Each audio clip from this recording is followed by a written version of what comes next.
Assalamualaikum warahmatullahi wabarakatuh. I'm Andina Nanganasi and I'm from 3A. Reflecting on the speaker's talk about the future of English. So, in this talk, I gained valuable insight into how English has evolved into global language and how its adoption by different countries reflect their unique cultural context. The speaker emphasized a crucial point.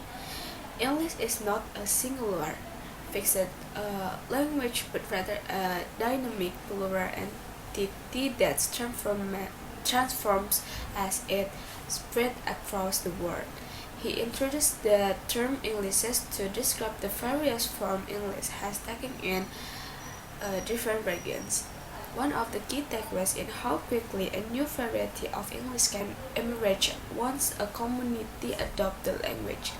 For example, the speaker discussed how American English began to form almost immediately after settlers arrived in America, as they started incorporating new words to describe the unfamiliar flora, fauna, and adaptation and experience the encountered.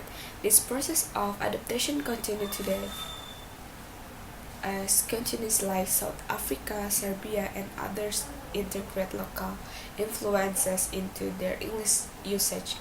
For instance, in South Africa, words like robot, meaning traffic light, have become an essential part of their version of English.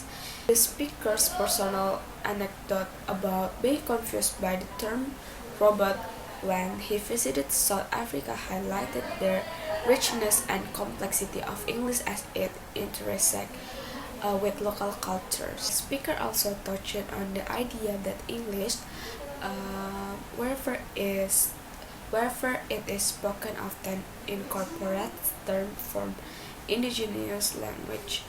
This makes it challenging for a non-native speaker or someone unfamiliar with local context to fully understand the conversation. The speaker illustrated this with examples of British idioms like Clapham Junction, which can only be fully understood by someone familiar with British culture and geography. What stood out to me is the realization that language is not just about grammar or vocabulary, but it's deeply tied to culture. English is shaped by the society that speaks it, and it involves a society change. This has led to the creation of countless Englishes.